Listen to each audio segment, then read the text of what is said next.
Bonjour tout le monde et bon sabbat. Aujourd'hui, ça s'intitule La loi et les alliances.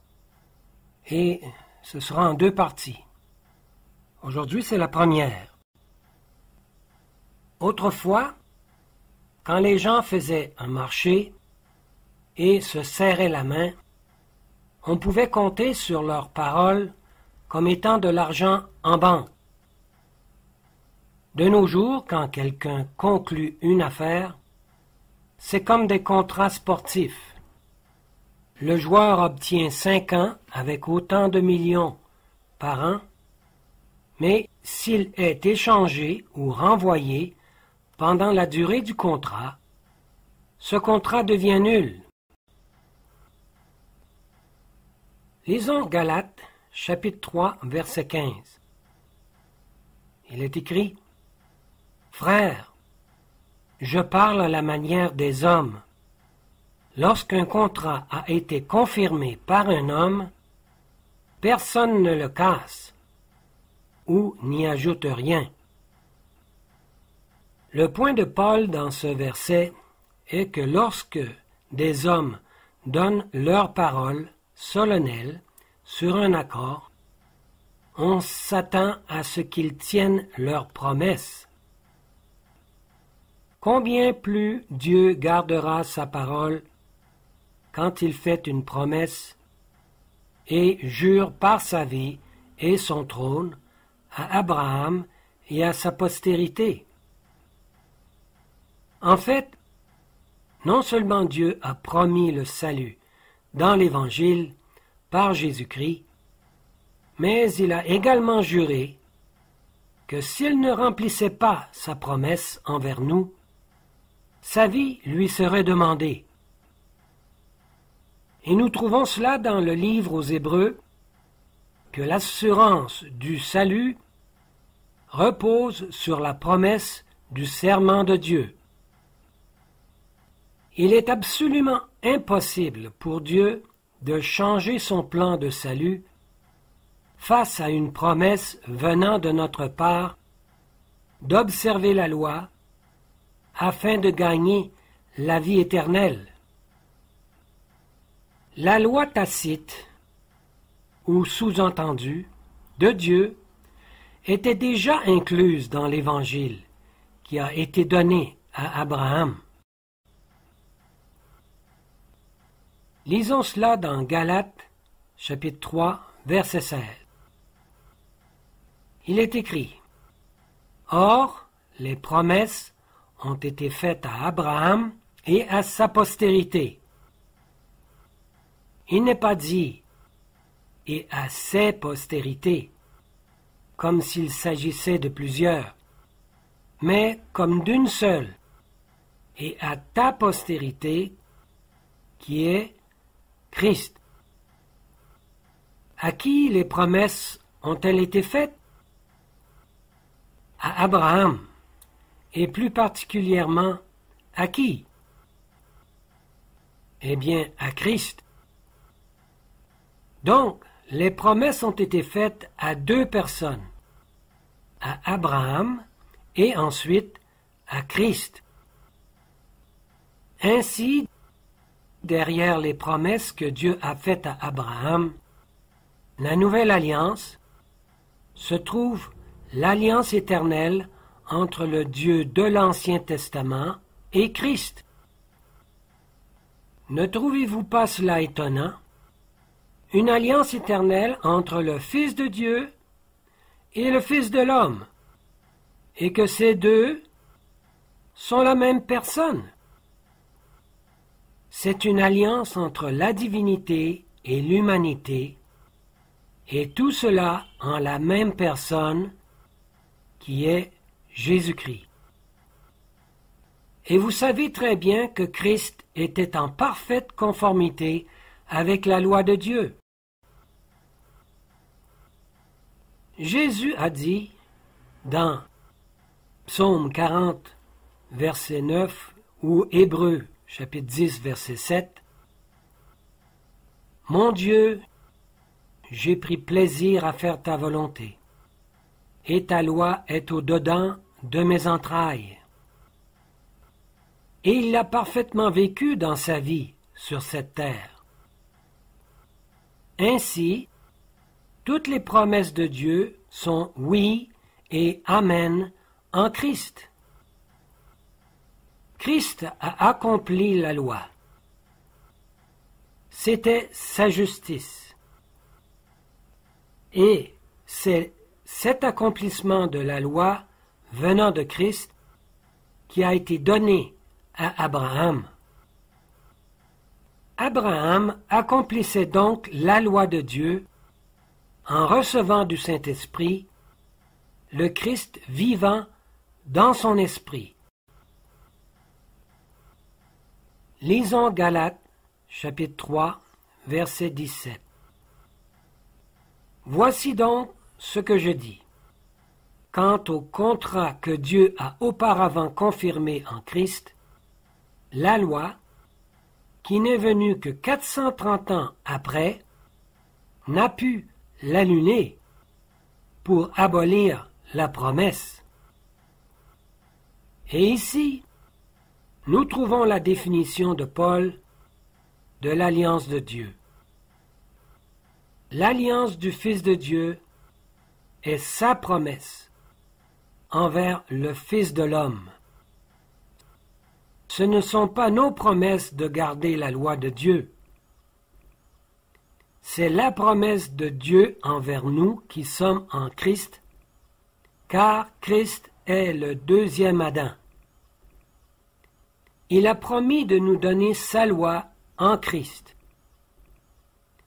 Donc, juste parce que Dieu a introduit la loi d'une manière particulière, 430 ans après la promesse que Dieu avait faite à Abraham, cela ne signifie pas que Dieu a changé d'avis en termes de comment le salut devait nous être donné. Lisons Galates, chapitre 3, verset 18. Car si l'héritage vient de la loi, ce n'est plus de la promesse. Or, Dieu l'a donné gratuitement à Abraham par la promesse. Nous sommes donc sur une base solide lorsque nous comprenons l'alliance éternelle de Dieu comme étant sa promesse à Abraham et à nous qui sommes tous en Christ. Et cela est différent du salut de Dieu, étant une entente où, dans un contrat, Dieu dit que je ferai telle ou telle chose si tu fais telle ou telle chose.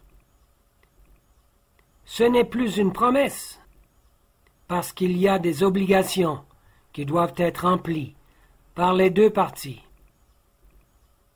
Par conséquent, son salut doit nous parvenir par sa promesse et sa puissance. Rien d'autre. Les 10 commandements sont venus au mont Sinaï 430 ans après que Dieu a promis le salut à Abraham en Christ. Donc, quel que soit le but de Dieu en énonçant la loi, cela n'annulait pas la promesse de Dieu à Abraham.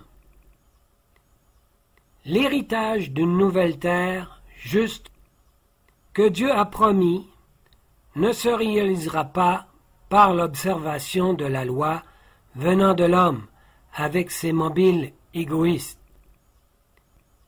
L'observation de la loi venant de l'homme aurait pour effet l'inutilité du don plein de grâce venant de Dieu. Et j'ose même dire que c'est une trahison envers la grâce de Dieu. Si vous avez suivi la pensée de Paul jusqu'à présent, alors vous seriez tenté de poser la même question que tout le monde devrait se poser dans la salle de classe de l'apôtre Paul. Paul met cette question au premier plan au verset 19.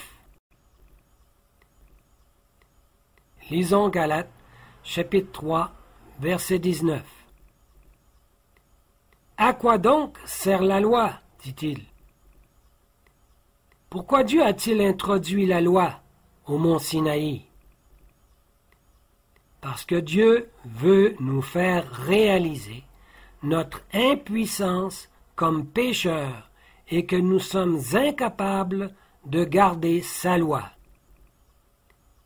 Paul était l'un des rares à avoir vraiment compris l'histoire de son propre peuple, les Hébreux. C'était l'histoire de l'ancienne alliance envers Dieu, une réponse venant de propres justes. Paul nous dit franchement qu'il y a eu un grand péché persistant dans le camp d'Israël. Cette loi a été ajoutée à cause de quoi? À cause des transgressions. Continuons la lecture dans Galates 3, verset 19.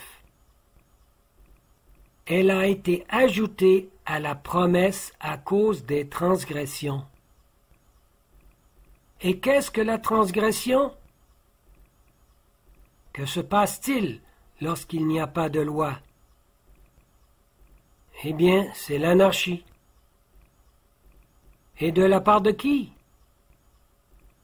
Évidemment de son peuple. C'est pourquoi Dieu a dû faire ressortir la loi avec tant d'éclat. Il y avait une grande incrédulité, un grand péché persistant contre Dieu au mont Sinaï. Que s'est-il passé dans l'histoire du peuple de Dieu? La transgression est carrément de l'incrédulité et de la rébellion face à la grande lumière et aux miracles que Dieu leur avait si gracieusement donnés. Alors Dieu leur a donné sa loi, afin que le Saint-Esprit puisse les convaincre de leurs péchés. C'était une chose gracieuse que Dieu a faite en faisant ressortir sa loi, parce qu'il cherchait à la mettre dans leur conscience, afin qu'alors le Saint-Esprit ait une base sur laquelle il peut travailler dans le cœur humain pour les convaincre de péché. N'êtes-vous pas reconnaissant que Dieu vous donne une conscience? Ce fut le premier acte pour notre salut qu'après qu'Adam et Ève aient péché dans le jardin d'Éden. Au moment où Adam a péché, Dieu a mis l'inimitié dans leur cœur contre Satan, avec lequel ils avaient fait une alliance complète. Et il le fait pour vous et pour moi, parce que Jésus est la lumière de chaque homme.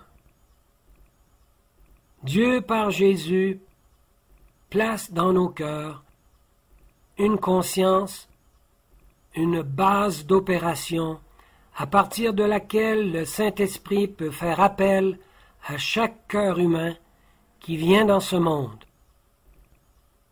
C'est ce que Dieu cherchait à faire au mont Sinaï. Lisons 1 Jean, chapitre 3, verset 4. Il est écrit, « Le péché est une transgression de la loi. » Ainsi, la loi définit leur péché. Lorsque nos amis chrétiens, dans d'autres églises, lisent que la loi a été ajoutée à cause des transgressions, ils pensent que Paul dit que Dieu a essayé le salut par 3 méthodes.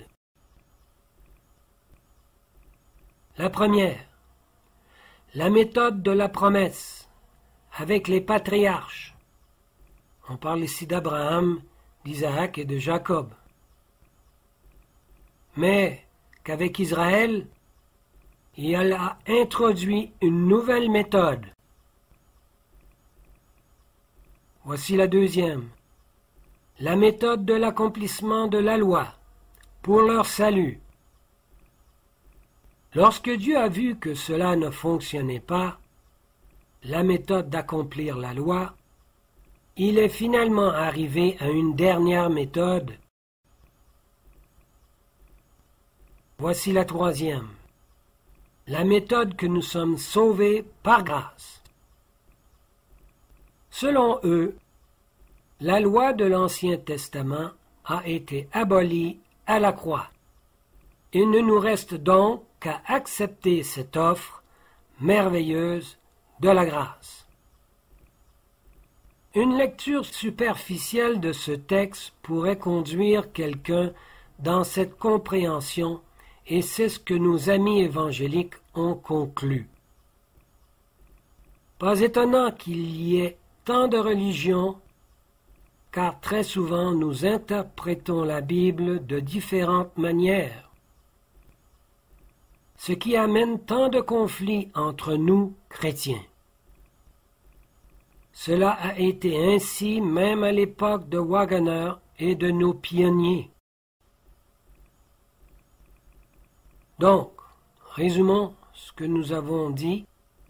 Il y a 3 méthodes, selon les évangélistes: la promesse au patriarche, puis la loi au mont Sinaï, et finalement la grâce après la mort de Jésus. Vous avez donc une compréhension évangélique du plan de Dieu à travers les siècles. Par conséquent, la loi a été abolie, non seulement comme méthode de salut, mais aussi comme norme de vie chrétienne. C'est pour cela qu'il y a beaucoup d'évangéliques antinomiens, ça veut dire qui ne gardent pas la loi, qui sont convaincus que la loi a été abolie lorsque Jésus est mort sur la croix. C'est une mauvaise compréhension de ce que Paul avait l'intention de dire. L'un de nos meilleurs théologiens est Uriah Smith. Nos propres pionniers adventistes ont senti la force de ce genre d'arguments venant de leurs adversaires, les évangéliques.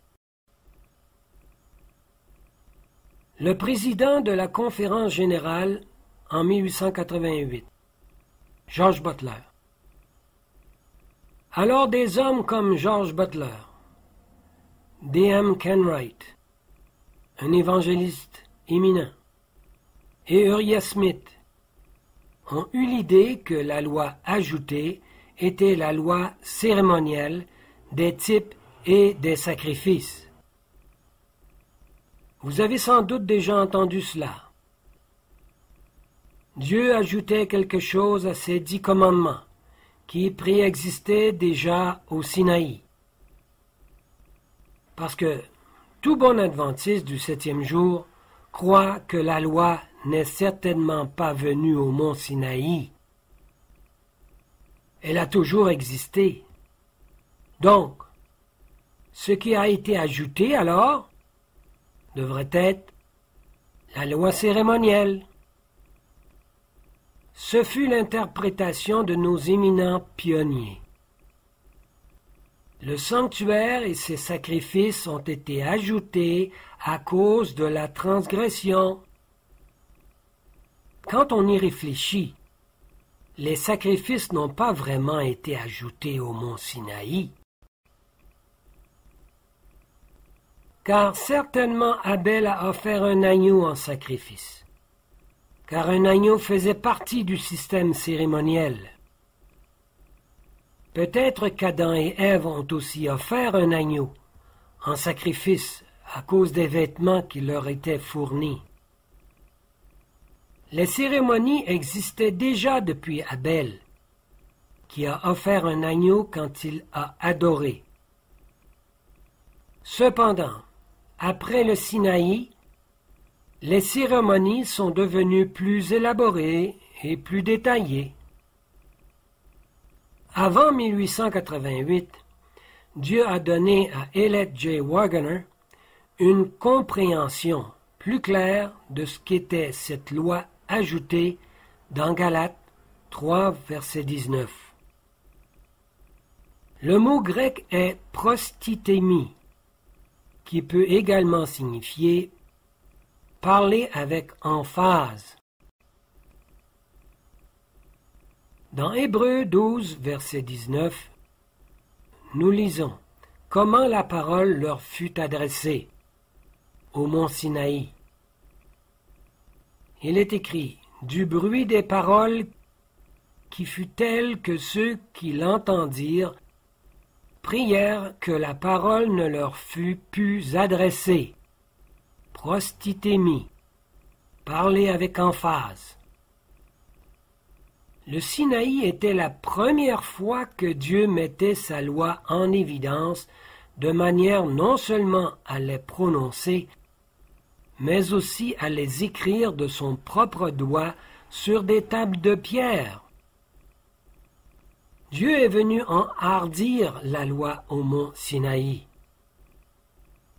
C'est comme lorsque l'on utilise les clés CTRL-G pour mettre du texte en caractères gras. C'est ce que Dieu a fait avec sa loi morale au mont Sinaï. Pourquoi Dieu a-t-il dû faire cela alors qu'il n'a jamais dû prendre des mesures aussi extrêmes avec leur père Abraham? Lisons Romains chapitre 4, verset 3.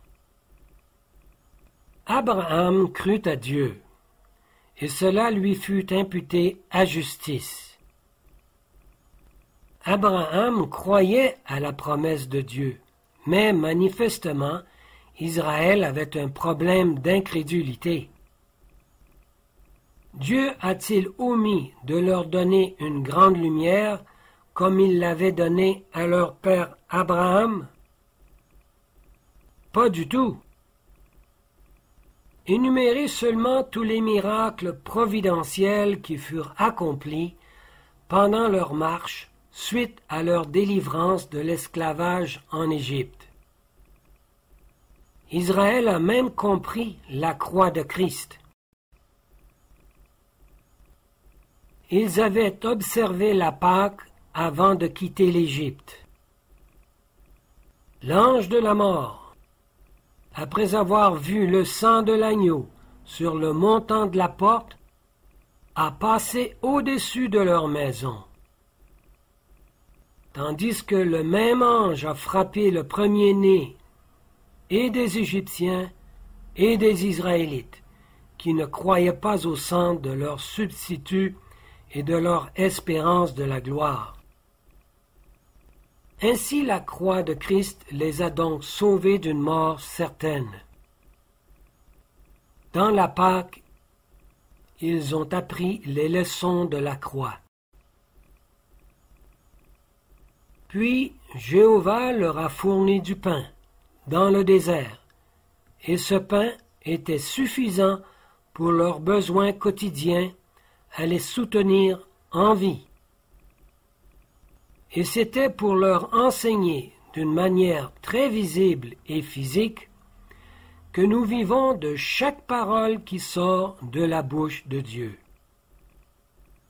Parce que la parole de Dieu créait le pain. Le Christ était représenté par le pain. Ils ont donc participé quotidiennement à se nourrir de la table du Seigneur. Et le plus significatif, c'est quand Moïse a frappé le roc à Horeb, un autre mot pour Sinaï. Il a frappé le roc à Horeb, de l'eau en est sortie. Nous voyons ici un portrait magnifique de la croix du Christ. L'eau qui en est sortie est le symbole du Saint-Esprit. L'apôtre Paul nous fournit l'application spirituelle de cette expérience historique de sauvetage.